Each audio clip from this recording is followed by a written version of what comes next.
Eleanor, I don't think that you had a chance to introduce yourself, did you? At No, the I was beginning? very late. I thought the class started at 10:30, so it was already half hour in.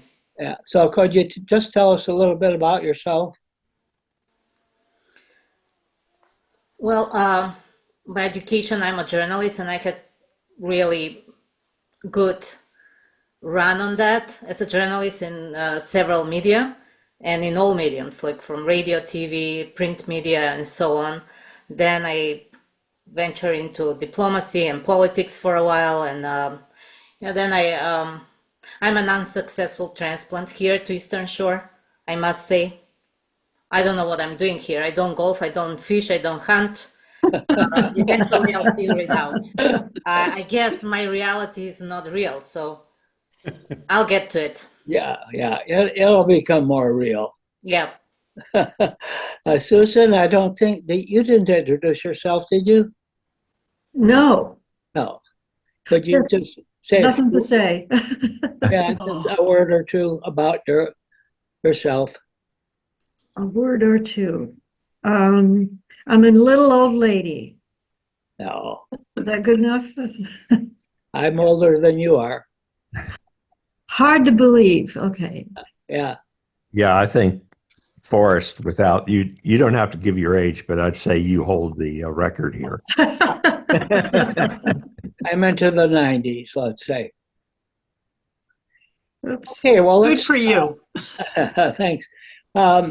So, at our last session, at the first session, Mike and I afterwards marveled at how well all of you stuck to the topic of Descartes. I think, therefore I am, and by the end, you seemed all to be there in your thinking. That you could think yourself back to the point where you would agree with him that the fact of your own being was something that you couldn't doubt, but you could doubt a whole lot of almost everything else. As you could doubt your dreams, you could doubt your perceptions, your feelings, and so on.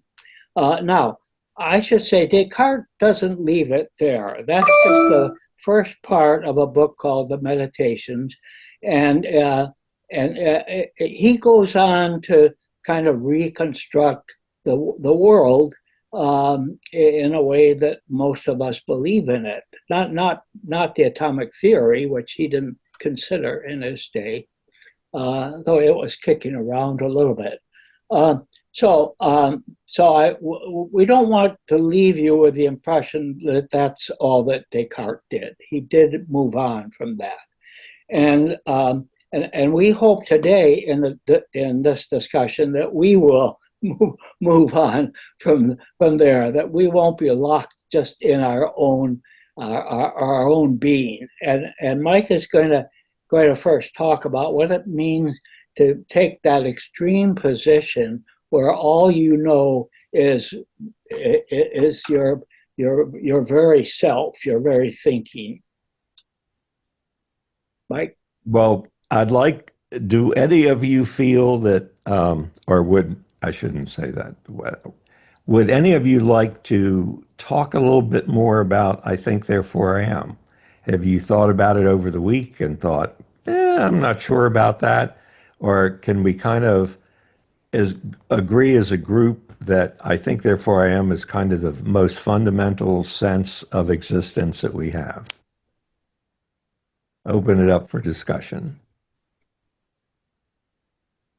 They all agree. We all agree? When I I was wasn't there last week, Oh, but I did read the report. What bothers me is that it's so self-centered. It's so human-centered. It's like existence. There's only existence because of you, and I think that I really don't like that. I think that if there were no human beings, there would still be reality. There would still be existence. It'd be hard to describe it. I'm sorry, Mike, I couldn't make out. If you didn't exist, it would be hard to describe reality. Well, for you it would, but there might be I'm saying other, for the there might person be that didn't other, exist. other, other realities outside of yourself. I Right, guess. but if you weren't there to think about it, would it exist? Well, I think so. But I missed a deeper discussion of that, obviously. I'm fascinated by, with AI and all these things in the news. There are notable people they're credible people that talk about the notion that we're living in a simulation. And I think that kind of throws a little bit of a wrinkle in there. If we're living in a simulation, I think therefore I am. Does that still make sense? I considered the possibility of narrowing this down to our class here, that we could all agree that we are here talking with one another, and that in itself we would agree is real. I'm talking to you, you're engaging in this conversation. All of us would agree that we're here, right? But beyond that, all of us are making a different interpretation of the concept of the class and the makeup of the class and the way we're interpreting the mechanics of the class. We would probably come away with different perceptions of the class, but we would agree initially that the class exists. Well, that's a level, Tony, that you raised before that I'm kind of saving that for the next class because that's a very good question. Is the class real? Does the class exist? The class. Do we all agree that we're here? Now that goes back to, I think, therefore I am, sort of, but I want to also, Mike, the last class, we're going to talk about a matrix kind of reality. And for those of you who haven't seen the movie The Matrix, the idea is that everything we're seeing is some kind of illusion, except our brains are being kept somewhere to power that illusion or power that simulation. And we are going to talk about that in the last class. I consider that sort of Descartes run amok, because you've got, I think, therefore I am, and you go, we're just going to stop here. And what else is there? Well, then you get into all the science fiction stuff like The Matrix, or your brain is in a jar, but we're going to save that for the next class. So we're going to solve all that stuff. You said in our last class that was like a very Western perception, and it reminded me of Lao Tse, who, after having that vivid dream, said, "Am I a man dreaming that I'm a butterfly, or am I a butterfly just dreaming that I'm a man?" So that's a reality. Yes. Well, Yeah, there is, I can't remember the man's name, but there was an ancient Chinese philosopher, and I mean by ancient, before BC, it's in the era of BCE, who developed a thought experiment that was called the floating man or something like that, where very similar to what we're talking about now, where he said, suppose you were born with no sense information at all, and you're just born, but you don't feel anything. You're floating in air, or you're floating in the ether, or you're floating somewhere where you don't have any sensory stimulation, which many people actually try to simulate that with these tanks, sensory deprivation tanks of water, where you literally go in and lay down in total darkness, trying to cut off all your sensory data. and that was shown in a TV series. I remember way back. Some guy, I maybe it have been Hawaiian O, if that maybe predates some of you. But anyway, the chief agent was captured and put in a pool where he was deprived of all sensory data, and that was supposed to drive him crazy, I think. But he somehow resisted it. But go ahead, Mike. I didn't mean to. Well, no, that's, of course, now we're moving into science we're assuming reality in all this discussion here, where the intent, let's say, of this particular Asian philosopher was to question all that reality. So I don't know how he would have felt about these tanks, but in the science of these tanks, they're good for very short terms. They can reduce your stress. They can change your heartbeat. They can change your blood pressure. But if you stay in too long, you go nuts. I mean, you start having delusions. And so from a science experiment perspective, you don't keep people in those tanks long. Our brains don't work very well without sense data, without feeling. I mean, in fact, one of the things in the floating man experiment is, well, you don't feel gravity. I don't know how you don't feel gravity. In fact, the mere fact that you don't feel it means you know what gravity is, and you get in one of these tanks and you notice the absence of it. So you still have some idea that your senses your body is real. That's the way I should put it, that your body is real. So in a simulation, which we'll talk about in detail next time, it runs into the same problem. I mean, The Matrix makes a great movie, but if you think about it hard, what sense does that make? I Well, don't know. Like, am I capturing your concern? well, I'm kind of interested in Mike's idea of that this is just a simulation, because I've thought about that as well, and I guess I'd like to hear more about what you're talking about when you say that. But who's creating? Who's creating? Yeah, this exactly. simulation? I'd like to hear what you mean when you say that. You asking me? Yes, I am. So let's assume just for the moment that our place in history right now is 1,000,000 years behind another civilization that's gone through everything we have.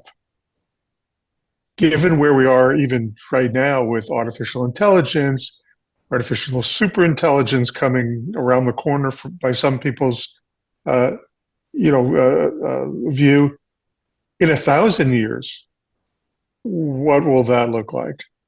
What will humans be, and what will digital intelligence be, and how does that change our view of reality? So we're right here where we are, but perhaps we are in a some sort of simulation, and I don't know who does it in terms of what's the source. That's a whole other question. But technology is such that we're driving ahead faster and faster and faster to the point where we'll have intelligence far beyond our own capability, inventing things we never thought about. So that'll be reality, I guess, at the moment. Well, you could compare that to a roller coaster ride, because you know that at the end you will have completed the entire ride, having its highs and lows and shakeups and fears and elation, and then at the end the ride is over. Whether we're 2,000 years behind the artificial group that's 2,000 years ahead of us. Well, I think it's hard to imagine, frankly, in this day and age, much past 20 years. So 1,000,000 years is impossible to anticipate or try to even describe. And who says 1,000,000 would be the end point? There could be civilizations that are 2 or 3 or 5,000 years ahead of us, or 1,000,000 years ahead of us. After all, we've been here for the snap of a finger. We've hardly been here at all. So 1,000,000 years more than we are, that's just impossible to even judge what that looks like. And we could be just the form of an experiment, where, all of us are behaving and acting in somewhat of a prescribed way, and we're part of an experiment by some super intelligence that we know nothing about. I know that sounds very science fiction, but look at what's happening with artificial intelligence these days. You people are just amazing to me in your imagination. I've never, in my many decades of life, I've never imagined that I was a product of somebody else's imagination. I would have felt more like what Tony said a while back. We can disbelieve in our impressions, our sensations, and so on, a la Descartes. But she said, we all believe in the reality that we are here, that we're in this class. There may be questions that could be raised about that, but we don't doubt our own reality. And so, Mike, you're doing a kind of pretense that's really admirable. You could be a great science fiction writer, but you would have to be you to be writing that science fiction. Well, even if it is a simulation, we still have to find meaning. Yeah. Yeah, because it's a simulation doesn't mean we're not here talking to each other, Right. interacting with each other. I don't think that violates the notion that it's a simulation. Right. Well, if we How are you going to get out of this? I wasn't. Mike, I had asked you after the class if you might describe this position that the class seemed to be at the end of our first one, that we agreed there was a word for this called solipsism. Mike, David. Right. Well, solipsism is the idea that the only thing we know is that ourselves. And then solipsism goes a step further and says, everybody else, like Lucy, who happens to be on the screen, that she's a product of my mind, and that there's nothing else out there. Solipsism is in a way the issue of what Mike raised. You start off, well, I exist, and then someone comes along and says, no, you're in a simulation. And then that raises questions as, well, who built the simulation? There's still a question of something being out there. And solipsism also denies the existence of your body. And I don't think that makes sense. Here, I'm offering my own personal opinion, which is controversial within the realm of philosophy. But so there are plenty of philosophers that would blast me for saying this.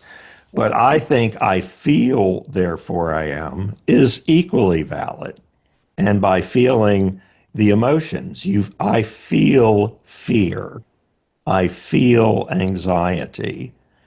Those are in my body. I can't imagine not having that body. But Animals the have body, those same emotions. Is it the form or is it the parts? It goes back to today's reading. What makes the body? I don't know what makes the body, but I just know it's real. Well, is it the water and the cells? I mean, a doctor would tell me. Well, no, I mean not the doctor, but is it like 80% of water? Or is the cells that is making it? Is it the communication vibes that are going through so that we can exist in this form? Or is it the form that the doctors are seeing? A leg, I don't know, an arm, or our brain? The body is debatable category. It's question. Not to get, I'm sorry. Well, I say not to get too far afield, but in recent years, I've been trying to understand quantum physics. Every time I go into it, my head hurts, and I give it up, and I go back to it, 3 weeks later, and try to read it again and understand it. Yeah. But when you start to kind of think you understand it, you begin to believe that, oh my God, half of what I think I know, I don't know.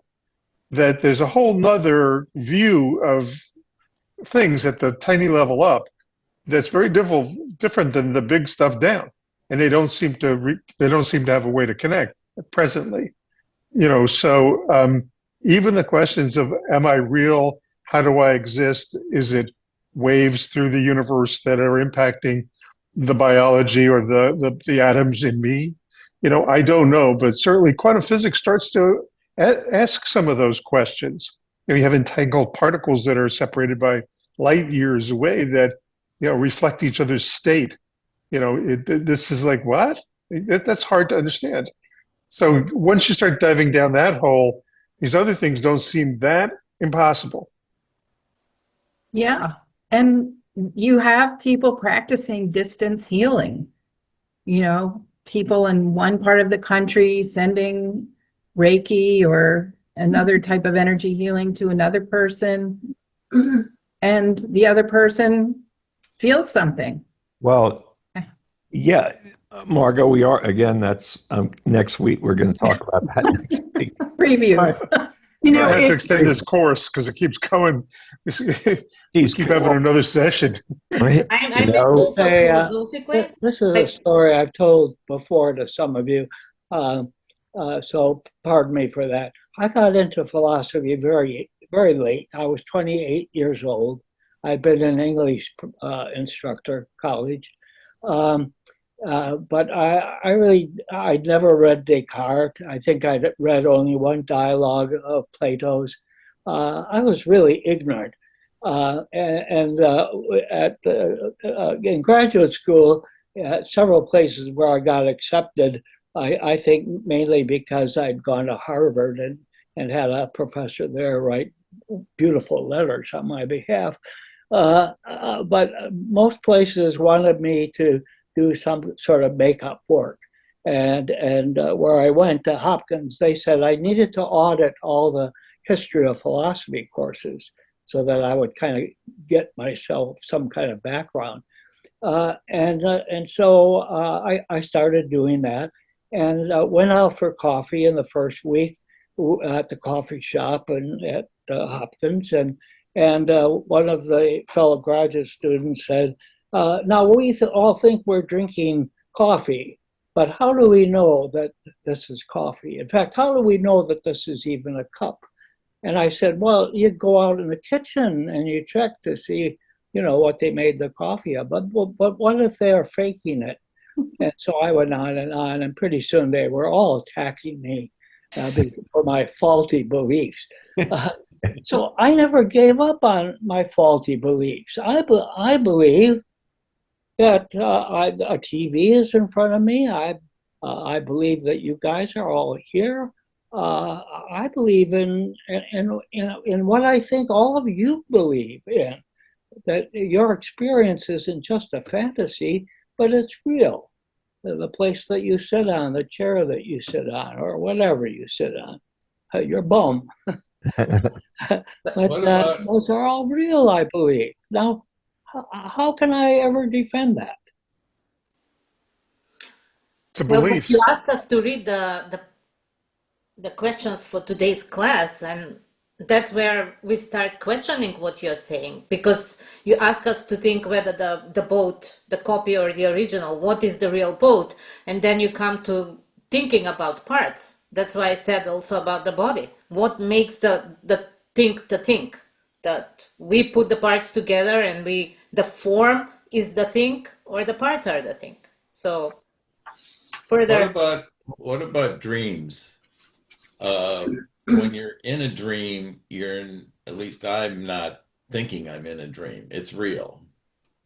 I only realize it's a dream when I wake up. Right. Dreams. And why am I not in a dream now? Why is this not a dream? Well, I would say I dream very vivid dreams, which is either a blessing or a curse. But I dreamed this morning, and I know I dreamed it, it was not real, that my alarm went off. And that woke me up.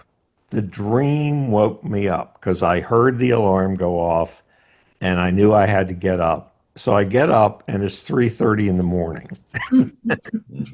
So then I go, Just received an email from me. Yeah, this dream is not real because my alarm didn't go off. But see, I know enough when I start thinking about this that I can distinguish today dreams from reality.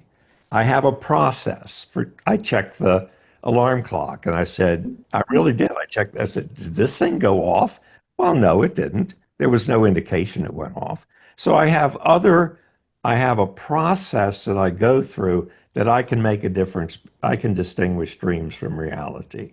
And then I opt for the reality as opposed to the dream. Yeah, but how do you know this is not part of a larger dream? But I don't know what that would mean. That would mean I have a dream like I did last night. I have the reality that I feel that we're all here online talking to each other. And then I say, well, if that's a dream, then I have to create another reality somewhere. Well, and it Because all, this dream is this dream I don't have control. I don't have control over. I know I'm not going to wake up from it because that doesn't make sense to me.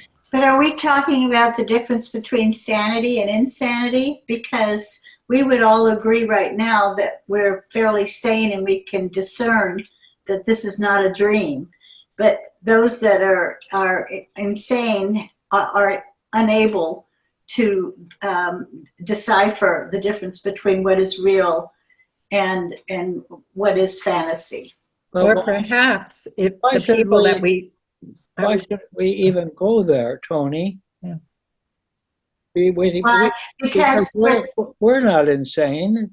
So why should we worry about those? well, this is just in terms of understanding the difference between what is a dream and what is not. It's because our conscious mind understands the difference, and we're able to discern the difference between what is fantasy and what is real, just as we can all right now discern, unless there's something wrong with our brains and we're unable to separate the difference between the two.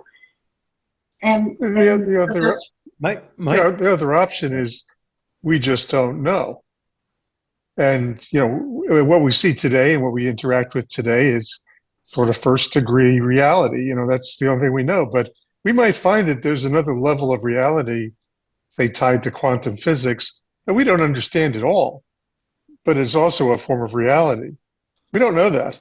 And we might not know that next week, but in 10 years, 50 years, 100 years, that might get introduced into our understanding of things. It wouldn't make us insane. It would just make us more knowledgeable. well, and that brings up a case about, like, I think, therefore I am, I feel, therefore I am, I dream. I mean, I don't know where that comes in, but I've heard the word belief, like what you believe. You believe the coffee's real. You believe there was a dream because your alarm clock didn't go off. You believe the things that you know that are real. So I think thinking, feeling, and belief systems, and I don't mean religion, I just mean what you believe is a cup, a chair, people in front of you on the Zoom screen. This has so much to do with thinking and feeling and believing what you believe that I don't know how you separate all of them. I watched The Shining last night, and it made me think about this class because there's so much craziness in that movie that so like it made me realize we're all kind of on the edge of stepping over into some kind of reality that isn't. I don't know how else to put it. that was created by man, by humans, this other reality. Ron, you've been trying to say something for 10 minutes. I had a couple of thoughts. I apologize in advance, but anyway, when I was an undergraduate, I took a course on Hegel's Phenomenology of Mind, and he presented a process, not unlike the one that Mike was referring to earlier, a process for using rational faculties and human sensibilities and even a sense of history, a general sense, uh, to, to fill in all the other elements in, in, in a full life's experience. He moved from one domain of knowledge and understanding to another using nothing more than the dynamic of the mind, the ability to posit a certain position, to imagine its opposite or what appeared at least initially to be a contradiction, and then to somehow resolve them through an intellectual reconciliation. And he moved on from one topic to another. So he filled in a lot of what we experience to be our history, our life stories, our politics, our social organization, et cetera, et cetera. It was a long, long course. That's a big, fat book, and it's full of interesting notions. But what I came away with was basically an appreciation that it is possible to go beyond simply acknowledging that you exist to inferring a great deal about the world in which we operate, the world in which we live. And it's this process that Hegel laid out that I appreciated so much. I have one other thought while I'm still holding the chair. I read yesterday about a new AI creation, a movie star who is the synthesis of all of the attributes of movie stars that are most liked and most appreciated by American audiences. And this movie star, she's a creation of artificial intelligence, has an agent, just like any other aspiring movie star. And she's looking for roles in new movies. She has multiple talents and skills. She sings, dances. She plays a variety of different roles and assumes a number of different persona. And she is, if you will, more real than real movie stars. She's certainly more adaptable. It's an interesting. I assume you can talk to her. Well, you can't. She's an image. She's a projection, as we've been talking about, onto the screen. But I mean, she plays these roles, and she can be talked to, I guess, by directors and producers and other actors in dramas. Has anybody had a full conversation with an AI? I have had one. Yeah, I mean, if you get into it, it's like talking to another person. Except Often a person that knows way more than you do and can bring together things that you don't know anything about, explain things that you don't know anything about. You can challenge it. You go back and forth. It's not just a Google search. Well, true. The one that I had was with ChatGPT, and it was probably a version that was a couple years ago.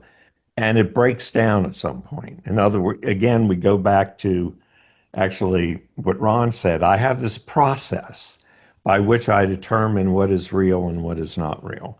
And in talking to this AI creation, it went off the rails. And when it went off the rails, it didn't tell me to commit suicide. It did not, and these are documented cases where AI has convinced people to kill themselves, and they did. There have been like 4 or 5, I think, around the world, and there was one recently where someone committed suicide based on the advice of AI. Mine did not do all that. It just started talking gibberish. And gibberish is, in my mind, a part of the process that I go, I disregard this thing. It's not important to me because it's not real. And that's in my process. But Mike, that's this minute. Push it forward. AI is the model sizes in AI are doubling every 3 or 4 months. Right. That's an enormous growth rate, and consequently, the future AIs are much better than the current AI. So imagine an AI that is 1,000 times better than the one you dealt with in a year. That's or certainly my- 10,000 times in 2 years, at some point it's going to fill in those gaps where you're able to discern it's not real, and you're going to have a really difficult time making that choice. I'd like to move away from Yeah. AI and get back to what I said earlier. Lucy, I don't simply believe that I'm sitting on a chair. I know that I'm sitting on a chair. Me too. I know that I'm looking at a screen here that depicts all of you. You could be made up figures, but that would be crazy. Why should I spend my time talking to a bunch of made up characters? But It makes sense to me only if you are real people. But none of you seem to want to go there. Your everyday experience. Your green might differ from somebody else's green, to be sure, but that you are actually thinking about that is something that you are truly doing. You know that you're doing that, but none of you want to go there.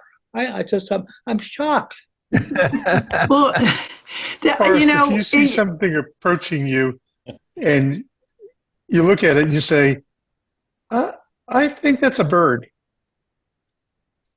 And how do you come to that conclusion? Because it's got the shape and the movement and colors, etc., of what you think is a bird. You never saw that image before, ever. And so all you're doing is you're going to your own personal neural network, you're looking it up, and it says, hey, that's a bird. Now, you can come out and say, absolutely, that's a bird. Or you can say, from everything I've seen, I would say that's a 95% chance it's a bird. 5%, I'm wrong. So most of the things that we think are absolute are things that we think have high probability of being what we think they are. Well, Mike, you raised two issues there, that one of which I can trace right back to Descartes. Descartes was looking for certainty, absolute certainty. He was not looking at a 95% chance that the bird is real, because he would say, well, because it's only 95%, I don't really know if it's real. So he wanted certainty. And then you get also the Greeks invented the view, or they were first to write about it, of skepticism. And what I hear this group doing is you all are very big skeptics. There is nothing wrong with that. Skepticism is where you always want to be questioning something. You question it. The Greeks said, well, there's no absolute truth. So you question the reality, whether it's atoms or whether it's everything is made out of water. You question these things. Well, if you give up certainty and you say, in my case, I would say the only thing I'm certain of is I exist. But certainty won't get me anywhere. That's solipsism. That's kind of, I'm locked in this logical box of why am I talking? It makes no sense for me to even be, how did I learn language if I was a solipsist? Because I learned language from other people. I learn about the external world because we humans are hardwired programmed to believe in the external world. If we didn't, I think, I didn't raise this issue before, but there have been scientific evidence of babies who have no language and still can discern whether something is real or not. Through these experiments where you take a block in front of a baby and you move it behind your back, and then the block comes out the other side, and then they can measure based on babies' expressions and behavior. At first, the babies think that it's a different box, but between 12 months and 18 months old, normal babies will discover that block is the same block, and they don't even have a language, and they certainly don't study philosophy, and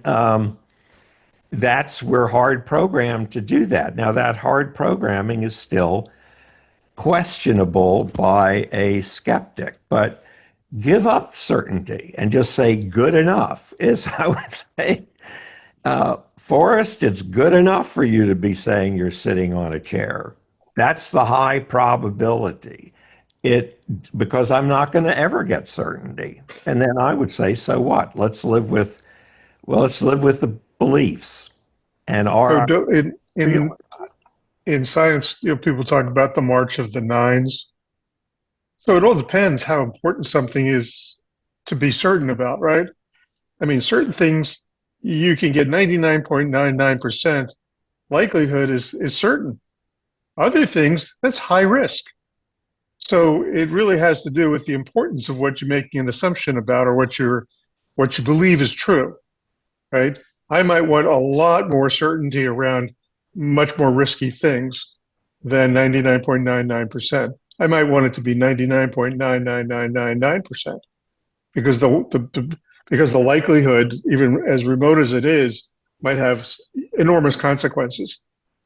So when we observe something, we're kind of, I think, doing that calculation. If it reaches a threshold that's sufficient, then we accept it. But if it's about something that is, I have a driverless car. Oh, wow. Okay. When you say that you are, I just forgot exactly how you put it. That you kind of intellectualize and think about the chair that you are now sitting on, if you are, that you think about that, and then you say, oh, 99% is sure. I don't believe you. You don't make a calculation when you say, well, let's see, the class is coming up and I want to sit on this chair and get my TV or whatever set up. You don't do any calculating. No, not with a piece of paper and a pencil, but I think you do make an assessment.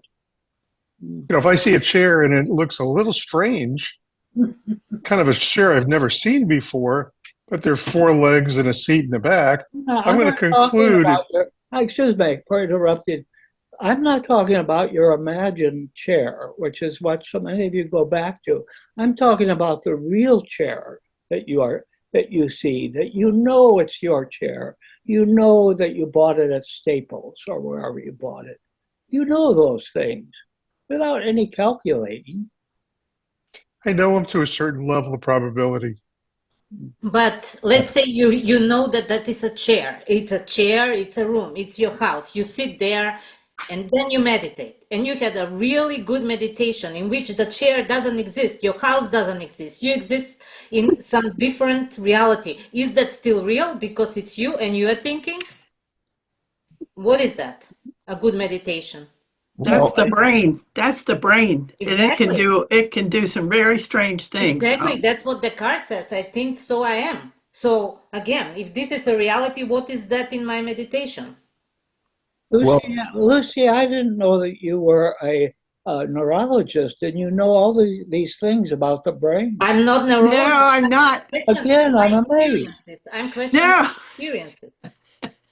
I worked with a lot of psychiatric patients in my career, and it's just absolutely astonishing to see what the brain can do. You've never seen a brain. Confess. I have seen one in a jar.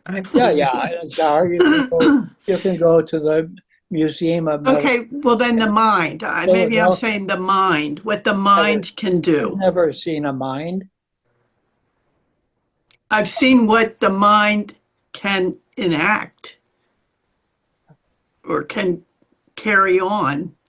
Yeah, I just feel that I have to become an arguer here. It's like a debate contest, which is not my style of teaching at all. Well, Is that a good thing or is that a bad thing? It's strange. I think we have a class full of skeptics and Contrarians. Yeah. and various level of skepticism where you start doubting things, and But this is unusual. I'll join in with Forrest on that point, because as I'm working myself around the world and I take actions after this class is over, I'm not dealing with skeptics. I'm dealing with people who accept the reality of reality. And our mind, to the question of have we ever seen a mind? We haven't. I mean, there are several questions which are considered the great questions of science today. And one of those great questions is, what is consciousness? We don't have an answer. We have MRIs. We've measured brain activity. We can measure where sparks happen in the synapses. We can measure blood flow to the brain. Well, because the general belief is the more blood flow in some area of the brain is an indication of what you're thinking about or what you're feeling about. But there nowhere in the brain is there a picture of a fire truck. And is there a difference between consciousness and conscience? Well, I'd say conscience that I would say is an ethical concept. When we're talking about consciousness from a scientific point of view, we don't know what it is. Whether we ever will is an open question. Maybe AI will help us, but right now we don't know what it is. That's one of the great. I've shared a number of times with both you and Forrest after our classes on Aristotle and Berkeley and Plato and Socrates, that never once does the word conscience come up in what we read. And I can't help but assume that somewhere therein, in their way of thinking, that conscience was what was determining our decisions, the decisions that we make in life. And I've mentioned this a number of times, that we all are capable of committing evil. What is it that stops us or not? And what immediately comes to mind is the conscience. And how is the conscience formed? And I feel that it's you're born with an empty head, but that the conscience is formed through socialization and perhaps some indoctrination. But the word conscience doesn't come up in their work. It doesn't. No, it's not. Well, Forrest is much more learned on Greek philosophy than I am. I don't think it comes up. John Locke, who wrote in the 1700s, was the first person that is viewed as having written honestly about consciousness. That all the philosophers prior to John Locke really didn't deal with that issue, and that was in the 1700s. So you won't find it in Greek philosophy, but that's consciousness. Yes. I would say also conscience doesn't show up in Greek philosophy. But it's what they talk about throughout, and it's a common thread about what it is that determines our behavior. Isn't that also thinking? And behavior is thinking. I mean, conscience is conscience thinking? Well, it's thought. In my mind, it's not just the process. It's not just the mechanics of it. The conscience determines the reasons for why you do things. Why don't you think about turning that around, Tony, and that conscience doesn't determine our behavior, but our behavior leads us and other people to say that person has a conscience. Aristotle, and Plato for that matter, and a whole lot of other philosophers talk about what is a good life, what is a virtuous life. And so they're talking about behaving in a certain way, and Aristotle doesn't talk about consciousness even making us behave that way. He talks about people being well brought up or not well brought up. And if you are well brought up, you behave in a certain way that Aristotle and us too mostly find admirable. but Aristotle and Berkeley have their own versions of what they consider to be well brought up. Whereas conscience to me is we all agree that it's better to be honest, it's better to be thoughtful. If you're not brought up that way, then you become a juvenile delinquent. well, Berkeley, for a example, criminal. yes, and Berkeley, for example, believed that in order to be virtuous, you have to believe in God. So that was his measure for goodness. I realize that they probably all agreed that you don't kill people or treat people badly, and that it's better to be a comforter and a service provider. But there's also variations of what they consider to be a well-raised person. But getting back to conscience, I still see that is what speaks to you when you make determinations in life on whether you're going to do something or commit an act. It's your conscience that is speaking to you about whether or not it's the right thing to do. Because without conscience, without that determination, we have nothing, which is what we're born with. But throughout life, we develop a conscience. It's not our behavior that is developing the conscience. It's the conscience that is determining the behavior. How many people think there's the brain and I mean, I hear this a lot in the readings that I do, which is, what is consciousness? Can we ever replicate consciousness? Is consciousness separate? Is it outside of our body? Is it the spirit? Is it the soul? How many of you think that consciousness is separate from the brain? Oh, I do. Definitely. Consciousness or conscious? Both. Conscience. Conscience, yes. I believe that. So it's separate from the I brain. think conscience is something metaphysical. It doesn't exist inside your brain. Oh.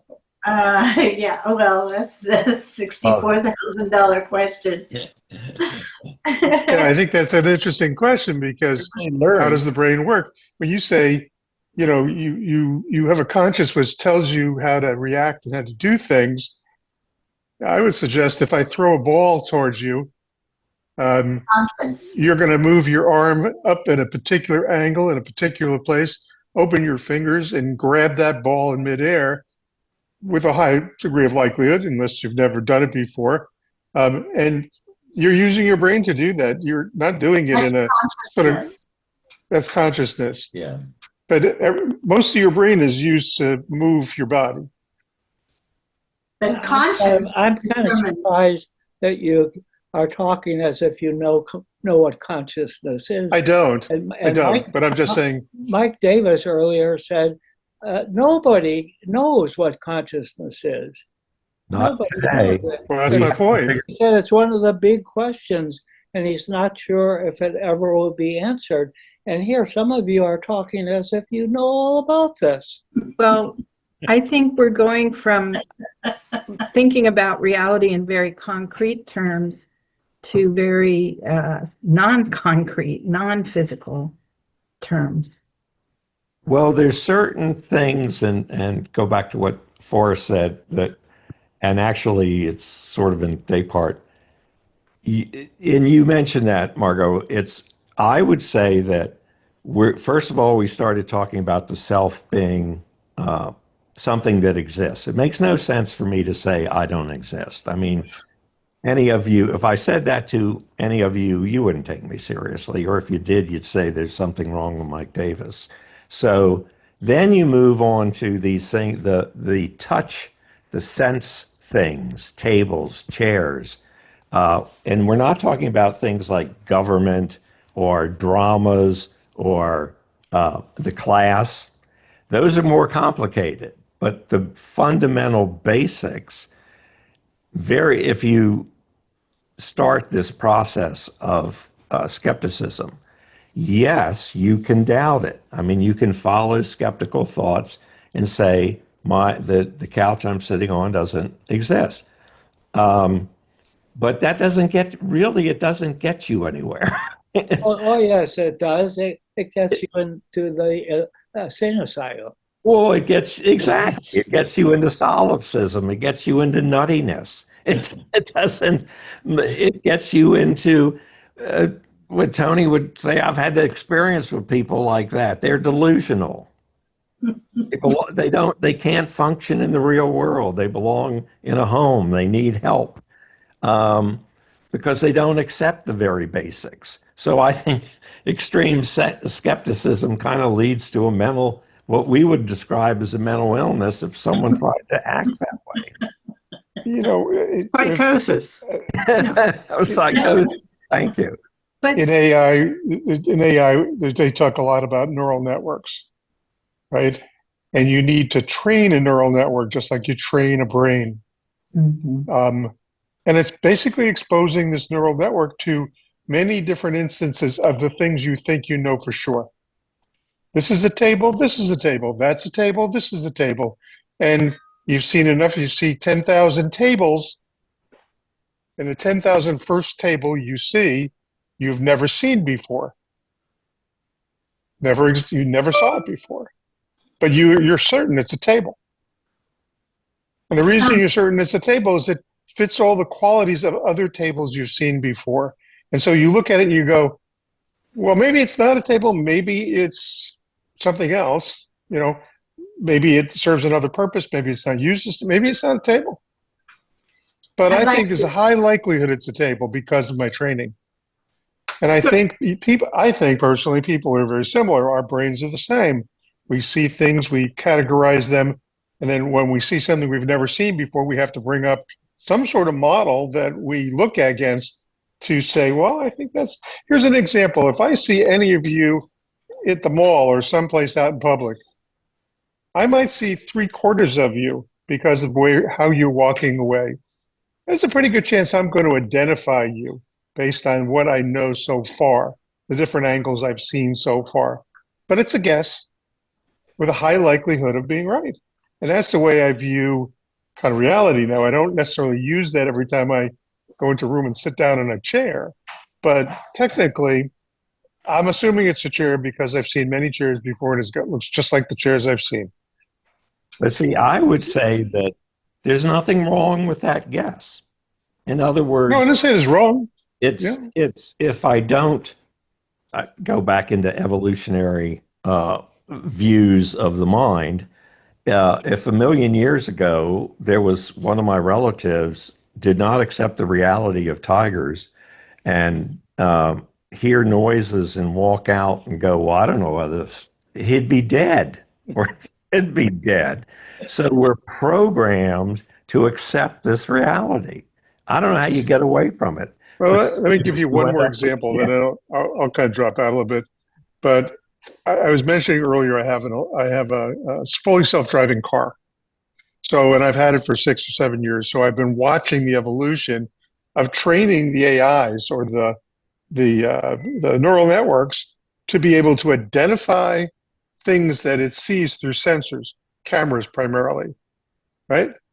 It's not good enough that that camera sees something that's 99.99% reality. Because if it's off by a very small percentage, and you multiply that by a trillion miles, you're going to have a lot of accidents.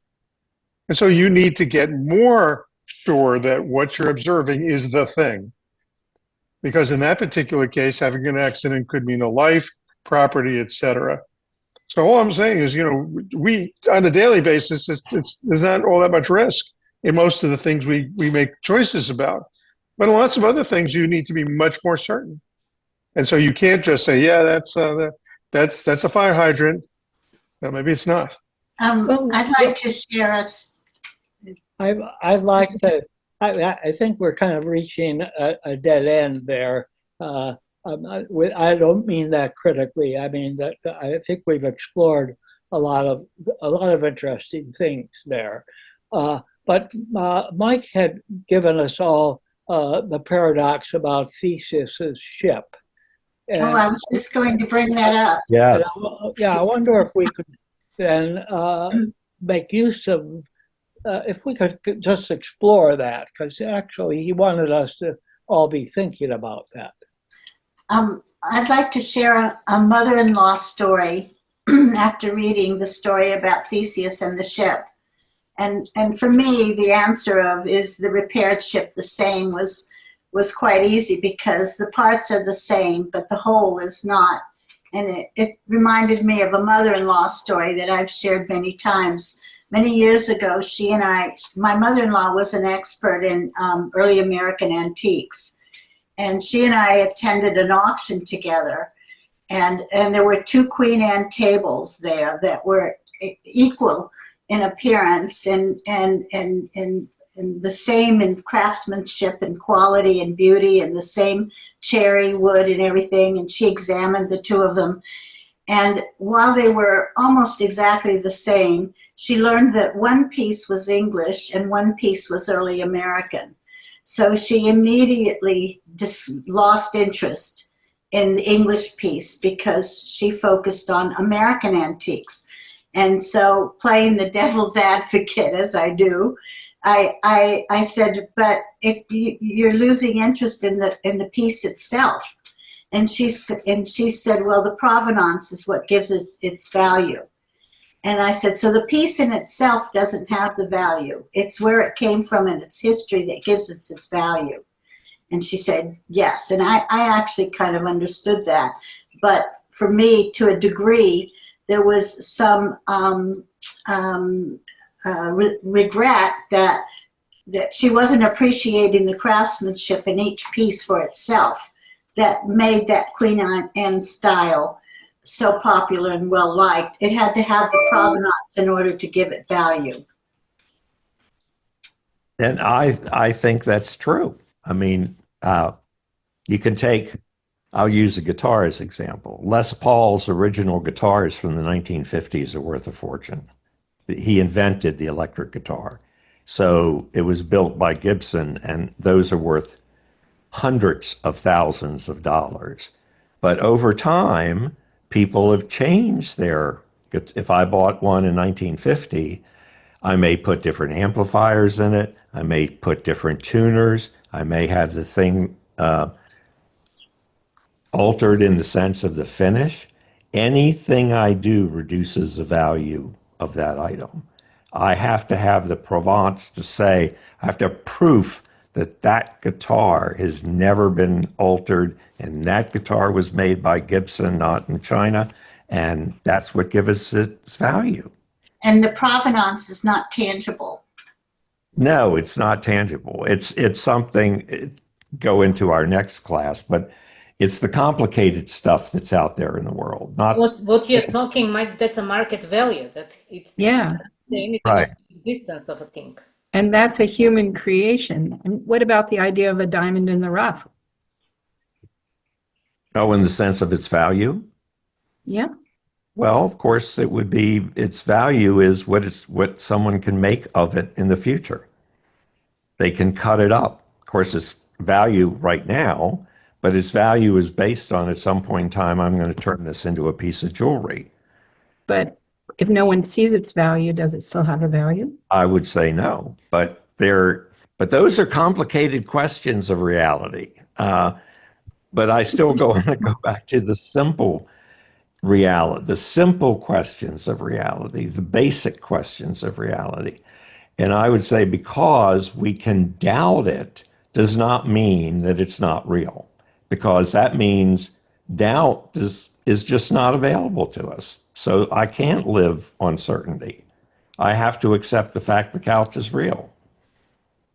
But this goes back to how you actually started this class, talking about the body, let's say. Right. If you replace your hip, if you replace your knee, if you replace, I don't know, your shoulder, is that still you? Yes. Well, you say yes. And similarly, to go back to our ship, as you replace a couple planks, you still say it's the same ship. Most people. No. You would, well, You see, wouldn't say it's the same. Leibniz would agree with you, Tony. Leibniz would say the one plank you have replaced, it's a different ship. Yep. But I don't The know. fact that you've replaced it changes its provenance. Well, yes, but we're not talking about its value. We're talking about its existence. Okay. I mean, to go back So to, its existence is one thing. The Queen Anne table existed, but that Right. it might be altered or made in a different country changes the whole. And as Aristotle said, the whole is more important than the parts, He didn't say more important. or whatever. What did he say? Greater The than. parts are the same, but the whole is not, or something.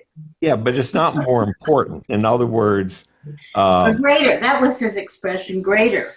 well, first, Tony, you're going into waters I don't want to tread. Going down a rabbit hole. Yeah, but well, in part because of translation issues. Yeah. There's a translation issue involved in that quote by Aristotle. And so some would say, no, he never said that. Oh, here it is. The whole is greater than the same of its parts. Right. But as when he said, yes, but the sum and same in Greek are two different things. Yeah. And then the same, right. Right. So in the translation, when you say that Aristotle said the sum of its parts, Aristotle would not say that. But that's where you get into translation issues. But Well, going back to this idea of if you repair the ship with planks, what about those stories of people who have gotten transplants, organs from other people, and that changes them? That changes the way their tastes, their predisposition, their dispositions. They're physically different, but they're not mentally different, right? well, see, I don't know. this is what John Locke would say. You as a person are numerically the same, regardless of whether as a baby you were of a certain size and a certain weight. And today, none of us are adults or not. So he would say you're numerically the same. Now, this is different than Leibniz. Leibniz would say, no, you're different. But John Locke would say you're numerically the same, but the changes are in consciousness, and in your memories, which change, and also your body can change. But regardless, you're the same. It'd be like the ship is still the same ship, even though it's been repaired. And I'd go back to, we don't have to talk about Theseus's ship. And Mike heard this early when he came on earlier. We can talk about the USS Constitution, which is in Boston. Oh, Have you all heard of that ship? yeah. It was built during the Revolutionary War. It's still an active warship in the United States inventory. So you say USS Constitution. And most people look at that boat and think, yeah, that's the Constitution. That's what's real, the Constitution. In reality, 10 to 15% of that ship is the original ship. 90 to 85% of it is rebuilt. Doesn't factors like time come into play as well? Well, it has Location, to be time. It's a replica. Right. I mean, the ship is always going to be different as soon as it moves out of port. It's different. It's in different locations, under different weather conditions. Right. They're exposed to different things. Well, time explains why you have to repair the ship. You can't, if the Constitution had never been repaired, it'd be a wreck rather than a ship. It'd be a shipwreck. So There was somebody in one of the readings, I think, that said that in order for things to be the same, they have to share exactly all of the same properties. that was Leibniz who said that. Yeah, I think that makes sense, and very few things do, because you got to take into consideration location. I mean, the boat is on the water is on the earth is turning around its axis, around the sun's moving, everything's changing. So for the location in the universe to be the same, it never happen. So everything is changing, so it's hard for these two things to be identical. I would say that, Even the molecules in our bodies change. yes, Exactly. At some point, Monterey. we don't know this, but we believe it. We believe that the science indicates that at some point we have a whole new bunch of molecules. We're Right. presumably through science, we're losing millions of cells a day Yeah. and gaining new cells, but maybe not at the same rate. So we're constantly changing. But we Yeah. still call ourselves the same. Yeah, because that's a nice colloquial way to refer to people. But the composition of that person has changed. If you believe in the science part of it. Well, if you go back to our ship, I don't know, Forrest, should I bring in the public opinion poll yet? Yeah. Some philosophers in, I think it was 1990 or 1990-ish, near the year 2000, decided to do a survey based on the Theseus ship issue. And they went out to over 2,000 different people in 22 countries. And they asked, first of all, they asked the question, are you going to believe in your answer? And most people said, yeah, I'm pretty convinced of this. And then they said, all right, which is the real ship? Is it the repaired ship or is it the reconstructed ship? Worldwide, about 60% of the people said the repaired ship is the real ship of Theseus. 40% said, nope, the reconstructed ship is the real ship of Theseus. So I would go, all right, that's an interesting poll. What are you measuring there? You're not measuring the ship when you're talking about the poll. You're measuring beliefs. You're measuring how many people believe a certain thing and how many people don't believe a certain thing. It goes to show that we don't have a firm answer. We don't have unanimity about that ship. But we have beliefs. And then the question becomes, to me, is, well, why do you believe that ship is still the real ship? So you have a belief about it. And is that belief justified or not? We're going to get into that later. And a justified true belief is what I'm searching for. And not an undebatable, not a truth that no one can question, but one that I still believe because I have good reasons to believe it, which is my view of reality. And I think most people behave as if that they believe that view, even if they sit in a chair like Descartes and they go, I don't know if this is real. That doesn't get you very far. So what does this group think about whether or not which one is the more real or is real? Good question, Tony. Let's take a poll. What do you all think is the real ship of Theseus? The original. The original is what I would think too. The original vanished ship. Yeah, the original. Untouched. Okay, so the original doesn't exist anymore. Exactly. No. The original Constitution in Boston is long gone. Right. It's there in different parts, It's a but replica. it's not the original. It's a replica. It's not the original. Because We have a skeptical group of people here. but how can you say if That's everything. that would mean that provenance means nothing? You have to have the way it was put together by the original group of people in a certain way, rather than messing with it and then saying it's the real one. Well, if you lose a leg, is that still you? If you lose a leg, you're the same person but with different parts. Well, You're the same but Tony, Parts You're are- I talking get it. I get it. I get it. the same person, you still identify yourself as the same if you may lose a But I leg, don't look the same. but you are the same. I mean, I don't have a gallbladder anymore.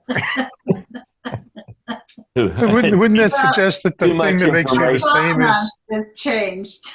so you're saying your brain is what makes you who you are, Yeah, because you can lose a heart, you can lose a leg, you Right. can lose an arm, you can lose a hand, you can lose almost all of your body parts and have them replaced these days, almost all of them. so does the ship have a brain? Well, I'm just saying, Oh. we're saying we're the same because we have a brain. Other Well- than that, we're completely different. Mike is echoing John Locke, because John Locke says, what makes us the same over a period of time is our memories and our consciousness, and those are the continuities. So even though I may have lost a foot or my gallbladder in surgery, I wake up and I still have the same memories and I still have the same consciousness. You're But you. what happens to Yeah. a person that loses their memories through some sort of mental illness or accident or something? Are they no longer the same person? That I would say they're the same person, but they may not feel that way. But that gets into this group of people, the schizophrenics. And do I have to believe something do I have to doubt something because the schizophrenic doubts it? I don't think so. We have a way of putting those people aside is terribly poor politics.